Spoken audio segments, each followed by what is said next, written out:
What's up, wizards? It's time for Rule Zero, the show that helps you prepare for the best game of Commander. I'm Shawn, and it is our hope that through our combined decades of experience of playing EDH and cultivating a great playgroup, tons of great decks, and also trying many outside-the-box variants and homebrew rules, that we can pass that golden knowledge on to you.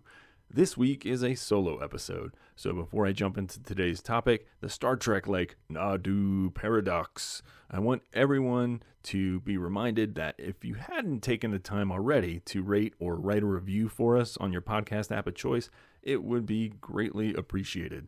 Help us reach a wider audience, and we'll be forever in your gratitude. Now on to the show. Damage report! Casualty reports coming in from all over the ship. The starboard nacelle has sustained a direct impact. We are venting drive plasma. Initiating emergency core shutdown. Inertial dampers failing. We're losing attitude control. This is the bridge. All hands to emergency escape pods. Core shutdown is unsuccessful. We are losing antimatter containment. We've got to eject the core. Ejection systems offline. Core breach is imminent. All hands abandon ship! Repeat! All hands abandon!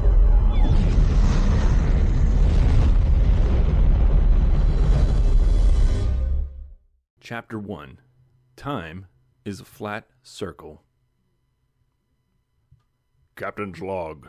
Stardate, July 8th, 2019. The Commander Rules Committee dropped the following statement. Paradox Engine is a card that has proven to be intensely problematic. Not only does it provide easy wins seemingly out of nowhere, it has demonstrated the potential to unintentionally wreck games. Easily inserted into any deck, it combines with cards which players already have heavy incentives to play, generating a great deal of mana with virtually no deck-building cost. While we don't ban cards which are only problematic if you build around them, Paradox Engine has clearly demonstrated that it doesn't need to be built around to be broken. By the time of this banning, it had been 2.5 years since the release of the Beast, but you can find articles dating back to 2017 that are already touting the potential of this card to be banned. The experience of playing against Paradox Engine was, for lack of a better term, boring. Imagine when every mana dork, every mana rock, every artifact and permanent the Paradox Engine player owns untaps and taps over and over and over again, sometimes drawing cards, sometimes making tons of mana, and then finally after 10 minutes, the Paradox Engine player who has taken approximately 400 game actions looks at their hand, looks at their board state, and then looks at their friends, and then passes the turn. Let's talk about a topic that I think most EDH players need to know. Non-determinism. It's a term from programming that means that despite having the same input, a program can spit out different results. In terms of Magic, this is a term sometimes used to describe combos that can fizzle out. In those cases, the player trying to find the combo often takes a very recursive game action loop that repeats and repeats and repeats until, for some reason, it just doesn't. There's no win, guaranteed. Only a player doing things and a captive audience. Can you picture this at your EDH table? Well, if not, I've included a little video to help you see the pattern. Welcome to GP San Diego 2013. Pro player turned EDH luminary Brian Kibler, by the way, Commander at Home is a great channel, you should watch it, is 12-2-1, playing against Nathan Holliday on camera, who is also 12-2-1. Holliday is playing a deck known as Eggs. It is a deck that wants to win by getting to the bottom of its library sometimes, or eventually killing an opponent with a Pyrite Spellbomb, or Lab Maniac, or maybe even a Grape Shot. But only after taking, and I kid you not, about 500 game actions on camera. You wouldn't know the win conditions from watching it. All that's presented is Kibler being absent from the table with an F6 written on a piece of paper. The joke being that the F6 key is used on Magic Online to forego any responses. He's just kind of tired of being asked. Holiday's a great player. He championed the deck. No shade on him, as there's no social contract in competitive Magic that says that he shouldn't play the deck. And he won the Grand Prix. So, no shade at all. This isn't to rag on pro players playing eggs. I'll just leave that to Kibler in this clip, who isn't there, and the commentators, who are trying to make good content out of whatever this is. So, and meanwhile, Rashad says... Brian Kibler, by the way, not actually in his seat at this point. No, he's not. He's probably talking with his friends. Actually, is that a shoe? Is that a foot? He might be just tilted back a bit. I mean, he could be unconscious under the He table. also might be asleep, yeah. Oh, no, that's a judge foot. No, that's a judge. Yeah, Kibler has found something better to do with his time. I found it funny, but only in hindsight. Imagine if you're there at the table in that Grand Prix, or you're there at your EDH table watching similar things happen while Paradox Engine just kind of loops and loops and loops and loops, and you're just doing nothing. The point is, it takes forever. So much time, in fact, that there was a banning that eliminated the deck. On May 3rd, Wizards had this to say. In a large tournament, such as a Grand Prix, when time for the round expires, players are given 5 additional turns to complete their game. Usually, this takes a few minutes to conclude the rest of the games. However, a player playing eggs might have a 15-minute turn during the initial turns, delaying the start of the next round by 10 minutes or more, beyond the next longest match. Over the course of a day, this can mean an extra hour of waiting for everyone else in the tournament. You may ask, why do I bring up eggs? Well, if you haven't noticed the similarity between it and Paradox Engine, perhaps this is the place where we should talk about how time is perhaps our most valuable resource we have in a social format. And let's be frank, in our temporary lives, here at Rule 0, we've discussed the Draw 12 because it saves time. Not because we want to sculpt the perfect hand, not because we think it somehow breaks the format, but because, for us, the most valuable resource in human life is human life. And, well, we want to spend less of that human life shuffling and watching things get drawn and then put back and mulliganed, etc. So in EDH, we've sat down to play a game. And like it or not, there is this unwritten understanding that each person's time will be filled with decisions and interaction. We've sat down to play a game rather than watch a game. That's important. So on to Chapter 2. You can't bolt this bird. You can, but they may win off of it. Enter the new boogeyman, Nadu, a 3/4 flying bird wizard. For 1, a green and a blue. Creatures you control have, whenever this creature becomes the target of a spell or ability, reveal the top card of your library. If it's a land card, put it onto the battlefield. Otherwise, put it into your hand. This ability triggers only twice each turn. How did we get here? I think it comes from Wizards not understanding what blue-green could do, and instead relying on what they think it does do, or should do, based on past mistakes. And in which, it reminds me very much of a Star Trek episode, Cause and Effect, for those of you who have already seen it. So I think it took some content creators starting to play this Nadu deck on stream to make the point stick.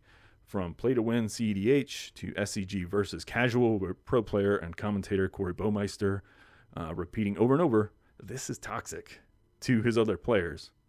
To other streamers in competitive formats sharing screenshots of board states that were flooded with lands, creatures, value, all while their opponent's board sat at maybe 3 or 4 game pieces. Nadu reeked of non-deterministic time wasting from the get-go. And whether or not it gets the ban in multiple formats, we have to wait and see.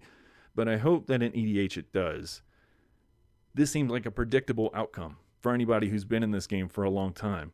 As the professor from Tolarian Community College often says, reading the card explains the card, and everyone who read Nadu understood what Nadu could do, almost from the get-go. On Twitter, it was an absolute fever dream of people talking about how they could break this card. So, where did it start? How did this time loop begin? Let's go back to the color pairing known as Simic.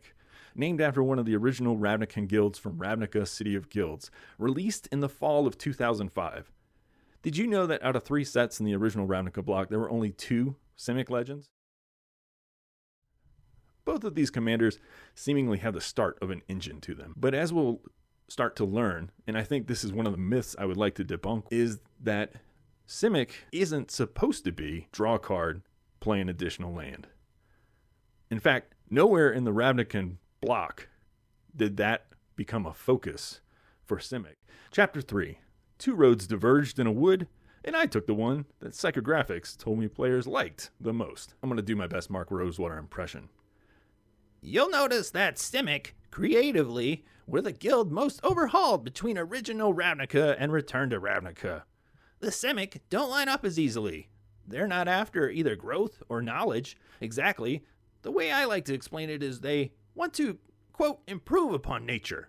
It has a feel that you have to sense as you're working, and that's a hard thing to do. Let's look at the OG original Ravnica block. There are 16 Simic cards total. There is a mechanic in the set that is focused on called graft. It has to do with +1/+1 counters. Out of the 16 cards, 2 of them say draw a card, 1 of them ramps you, and 0 of them search for land. The one card that kind of stuck around and received a ton of reprints over time you may be familiar with is called Coiling Oracle, a green and a blue for a 1/1 Snake Elf Druid. When Coiling Oracle comes into play, reveal the top card of your library. If it's a land card, put it into play. Otherwise, put that card into your hand. This card became iconic, and I think because it was so popular, there is a risk that we need to repeat that. Thankfully, with Return to Ravnica block, I think the designers stayed the course. Simic was not about card draw. It was not about putting lands into play, although that could be an incidental thing. Example, the mechanic, again, not about drawing cards, not about putting lands into play. The mechanic Simic focused on was Evolve, another +1/+1 counter strategy. Out of the 25 cards that were in these 3 sets, you drew a card on 5 of them, you ramped on only 2, and you searched for a land 0 times. One of the cards was nigh unplayable, and maybe saw some French commander play here and there. Urban Evolution, 3, a green and a blue, sorcery. Draw 3 cards, you may play an additional land this turn. That's the kind of powered down ramp we're talking about even in this set.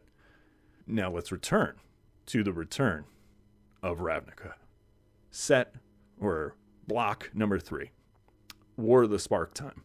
There are 22 Simic cards in these 3 sets. The mechanics, and it's plural because there's multiple in this one, are Adapt and Proliferate. Both of them handle +1/+1 counters, but Proliferate kind of pushes the boundaries a little bit to now we can add all kinds of extra counters. Poison, Planeswalker counters, whatever. In these 22 cards, 5 of them allow you to draw a card, 4 of them allow mana ramp, 0 of them still search for land. It's just not something that Simic is interested in. It is not going to search through your library for land. It is much more interested in kind of powering up creatures, mutating creatures, changing creatures. Now, the cards that stick out here, and one of them I think became sort of a staple in the way Coiling Oracle did, was Growth Spiral. Green and a blue for an instant. Draw a card. You may put a land card from your hand onto the battlefield. Here is Simic as we see it today. Because of this card, perhaps, this is why we refer to all blue-green cards as Simic. This sort of breaking of the rule that you can only play 1 land per turn starts to infect blue-green as a color pair. The +1/+1 counters, I don't have the psychographics or the measurements that Wizards takes, and Mark Rosewater is often very excited about talking about in articles sometimes. But I think these 2 cards do lead to the problems we're having today in Commander with Commander design for blue-green. But I'd like to posit that Simic wasn't broken for a very long time, and that's because the designers were very intentional and constrained. Rosewater seemed very careful in his descriptions of the first, second Ravnican sets. And even the final Ravnican block mechanics remained about those tokens, remember, or spreading out to proliferate. Now recently I listened to a Drive to Work podcast between Rosewater and Michael Majors, one of the designers of Modern Horizons 3, and they discussed color pairings. I think it's an informative episode to listen to for this topic, so I recommend you do, because when asked about the blue-green color pair, Major said, and I paraphrase, this is not a quote, it just does Simic things. I think this sort of nonchalant shortcutting is what's wrong with blue-green today. We assume that the Simic thing is to draw a card, play an additional land, value, when I would like to argue that out of 63 Simic cards from all 9 Ravnican sets, only 12 drew cards, and 7 put a land on the field, and 0 searched for a new land. Simic was about copies and counters. A quote Simic thing is typified by sets that aren't really Simic. Tatyova, which we'll talk about in just a second, is in Dominaria. But even the designers of Wizards seem to have accepted this shifted paradigm, and I think we can see in it that it's frankly very lazy design for Commander. It's easy, and I have no idea what kind of pressures they're under. I'm assuming it's a lot to just make a lot of cards. But this is not it. Let's look at a bunch of these generals that have come out since 2018. I think this is when the levee broke, so to speak. So these cards are in order of release. Tatyova, Benthic Druid. Whenever a land comes into play under your control, you gain a life, you draw a card. You get a benefit for doing the things you already do. Chulane, Teller of Tales. Whenever you cast a creature spell, draw a card, and you can put a land onto the battlefield. Uro, put an extra land onto the battlefield, draw a card. AC, play an additional land on each of your turns. Whenever a land enters the battlefield under your control, you, guess what? Draw a card. Zimone, Quandrix Prodigy, put a land from your hand onto the battlefield tapped. Or draw a card, and if you control 8 or more lands, you can draw 2 instead. Gretchen, Titch Willow, draw a card. You may put a land from your hand. Where? The battlefield. How about Tatyova, Steward of Tides? Land creatures have flying. Ooh, that's different. Well, what happens is you just get value for playing lands. This is kind of Simic's overall problem. You're getting value for doing the things you're already supposed to do without having to go through any extra hoops to do them. Let's go to the Goose Mother. I love a good Hydra. Well, it comes into the battlefield with counters. Okay, that's a return to Ravnica. When it enters the battlefield, create food. Okay, that's kind of new. And then when it attacks, you may, sacrifice food, draw a card. I got it. Hawkball of the Surging Soul. Merfolk. What do? Oh, they explore. What does that do? That puts counters on things, but also it kind of puts lands into your hand. Yeah. Anyway, and whenever it attacks, you may put a land from your hand onto the battlefield. Oh, okay. And then if you don't do that, you can draw a card. Kellen, what does he do? Oh, okay. His spell side says you can play an additional land this turn. Oh, you can destroy some artifacts. That's neat. Okay, so like a Trigon Predator. Oh, wait. Then you draw a card because there's impossible to get value out of your commander before 2018. Now it's a waterfall. It's a fire hose. It's Kennen, Bonder, Prodigy, which has over 10,000 decks that lets all your mana double, not by putting more lands on the battlefield, but just by making them double, all your rocks and elves, and then you can just look at the cards on the top of your deck and you can just play them for free. So there's like 50,000 decks with just these commanders. And this isn't including many of the clone versions of these commanders that exist in what is currently the wreckage, in my opinion, of blue-green as a color pair. And just look at Bonnie Paul. It's kind of cool. She makes an ox. She's a fighter. You know what that card also does? It draws cards, and I'm pretty certain it plays additional lands, although I don't have it pulled up in front of me. So you see where this is going, right? You understand what this design is. I feel like sometimes I'm on crazy pills every time a new set comes out, and this is what Wizards decides to give us. Are they even trying? Now I don't want to make a whole podcast that's down on these two colors. So I would like to present a glimmer of hope. And it's one that a lot of you probably are not going to agree with because we like candy and we eat a lot of candy. And why shouldn't we eat more candy? Is kind of the prevailing narrative. Feel free to @ me on Twitter for that one. In comes Omo, Queen of Vesuva, 2 in a hybrid green-blue. Legendary creature, Shapeshifter Noble. When Omo, Queen of Vesuva, enters the battlefield or attacks, put an everything counter on each of up to 1 target land and up to 1 target creature. Each land with an everything counter on it is every land type in addition to its other types. Each non-land creature with an everything counter on it is every creature type. I get you, this card is totally bizarre. But I think that's the way the Simic Guild would like it. The Simic colors are about combining this ravenous growth and evolution of nature with the fastidious learning and experimentation of the sentient mind. It's not just draw a card, play an extra land, though that does harken to some sort of walk in the park exploration. No, it's pushing the boundaries of what is possible, and consequences of this rampant forecasting, manipulation be damned. Simic is hard science fiction. Tatyova is space opera. Omo, copying, making everything everywhere all at once is what Omo does. This can backfire, as any good science experiment should be able to, because when the queen isn't on the battlefield, those counters cease to mean anything. But when she's on the field, basic islands are Tron pieces, caves, gates. She's a weird combo. She's hard to build around, as evidenced by 50% of the Twitter posts that I read from people who were like, "What do you do with Omo?" But I beseech you, listener, and most importantly, Wizards of the Coast, stretch your creative muscle. Embrace the weirdness for this UG color pairing, also known as blue-green, also known as Simic. Drawing a card, playing an extra land is one of the laziest things I've ever read on a card. But laziness is not a crime. It is dangerous to Commander as a format. It creates Nadus. This pattern that loops over and over again like some ancient Star Trek episode is hyperactive for one human being at a table, and it's a sleeping potion for everyone else. And when I think of the Simic Guild, one of the most intelligent forces in all of Ravnica, the last thing I think of is laziness. I think there's risk to being an explorer of potential like the Simic are, and that is underexplored. You want to draw an extra card, you want to push the boundaries of science, that should come at a cost. Hindenburg levels of risk. Current blue-green is all play and no pay.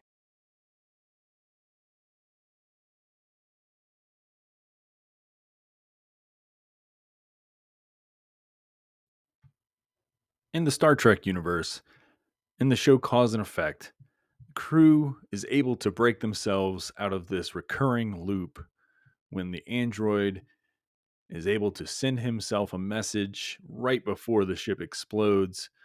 And it's this coded thing that with the number 3, where the crew starts seeing the number 3 over and over again.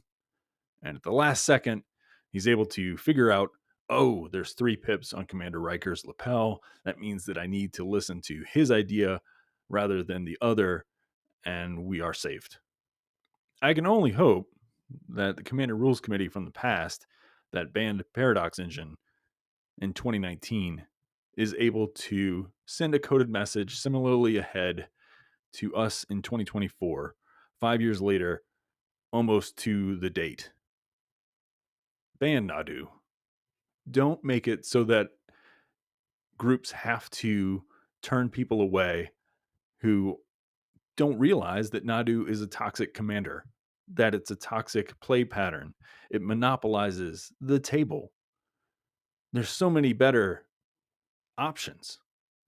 And for WotC's standpoint, I hope that they start to explore the risk and the intelligence that Simic could be, and not just the base level, I want to eat a lot of candy version that seems to be coming out since 2018. You may disagree with this, and that's okay. If you do, you can always find me on Twitter at Rule0 Podcast. That is the number 0, or at Rule0 Podcast at gmail.com. Send us your thoughts, feelings, deck ideas, topics you want to see us cover. More than happy to have a conversation with you. I think we're fairly approachable, and I'm always welcoming of a good, healthy debate, so long as we're respectful to one another in the way that we should be during Rule 0 conversations. If you enjoyed this longer form episode, it certainly took me a lot more time to kind of piece it together.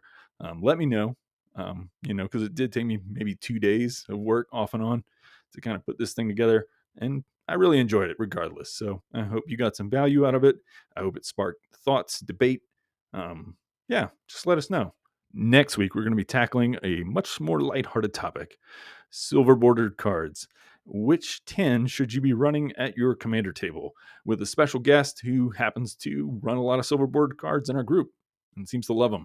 So hope you look forward to that. And as always, there's no problem in Magic that a Rule Zero conversation cannot solve.